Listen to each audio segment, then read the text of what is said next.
காலை தியானத்திற்கு உங்களை அன்போடு அழைக்கிறேன். இன்றைக்கு தியானிப்பதற்காக 1 தீமோத்தேயு புஸ்தகம் 4:16 வாசிக்கலாம். உன்னை குறித்தும் உபதேசத்தை குறித்தும் எச்சரிக்கையாயிரு, இவைகளில் நிலை கொண்டிரு.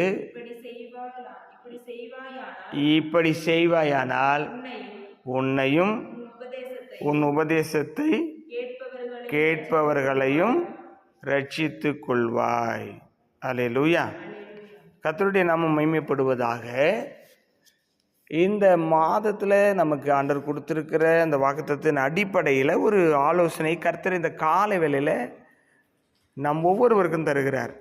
என்னென்னா, இன்னைக்கு கிறிஸ்தவத்தில் உபதேசம் இல்லை, நிறைய குறைஞ்சிருச்சு. அந்த காலத்தில் நல்ல உபதேசம் கட்டி எழுப்பப்பட்டது திருச்சபைகளில். இன்றைக்கி ஆசீர்வாத செய்திகள் கட்டி எழுப்பப்படுகிறது, மேலோட்டமான காரியங்களுக்கு முக்கியத்துவம் கொடுக்கப்படுகிறது.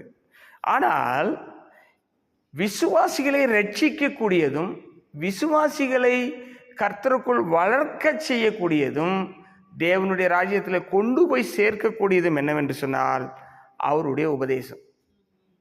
என்ன சொல்றாரு? உன்னை குறித்தும் உன்னுடைய உபதேசத்தை குறித்தும் எச்சரிக்கையாரு. இப்போ எப்படி உபதேசம் பண்ணுறோமோ அப்படி நாங்கள் வாழணும். நான் வாழணும், என் மனைவி வாழணும், 2 பிள்ளைகள் வாழணும். உபதேசத்துக்காக வாழ்கிறது தான் கிறிஸ்தவ குடும்பம். இப்போ நீங்கள் இந்த உபதேசத்தை கேட்குறீங்க, நீங்கள் வாழணும், உங்கள் மனைவி வாழணும், உங்கள் பிள்ளைகள் வாழணும். ஏன்னா இந்த மாதம் வாக்குத்தத்தமே குடும்பம், திருச்சபை, சமுதாயம், அந்த 3 வார்த்தையும் சொல்லி அந்த வாக்குத்தத்தத்தை நமக்கு கொடுத்துருக்கிறார் ஆண்டவர். நானும் என் வீட்டாருமோ என்ற கர்த்தரையே சேவிப்போம். அப்போ உபதேசம் ஊழியம் செய்கிறவர்களுக்கும் சரி, விசுவாசிகளுக்கும் சரி, இந்த வசனம் ரொம்ப முக்கியம். முக்கியமாக ஊழியத்தில் ஈடுபட விரும்புகிறவர்கள், ஊழியம் செய்ய விரும்புகிறவர்கள், ஊழியத்தில் இருக்கிறவர்கள் இந்த வசனத்தை குறித்து நல்லா கவனிக்கணும். நாம் சொல்கிறது ஒன்று, செய்கிறது ஒன்றா இருக்கக்கூடாது. நம்ம என்ன சொல்கிறோமோ அதை தான் நாம் செய்ய வேண்டும். மறுபடியும் நான் வாசிக்கிறேன். உன்னை குறித்தும் உபதேசத்தை குறித்தும் எச்சரிக்கையாயிரு. என்ன உபதேசம் பண்ணியோ அவைகளில் இவைகளில் நிலைத்திரு.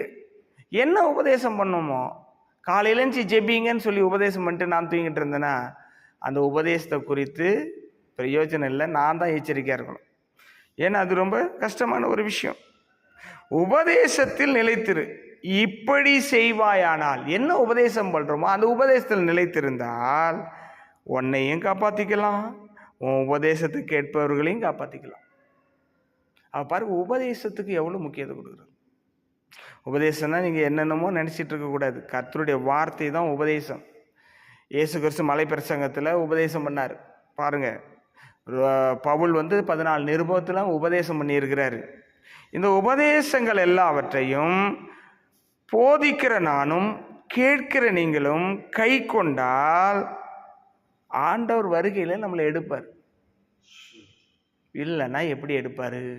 கேட்டதை செய்யணும், தெரிந்ததை கை கொள்ளணும், சொன்னதை செய்யணும்.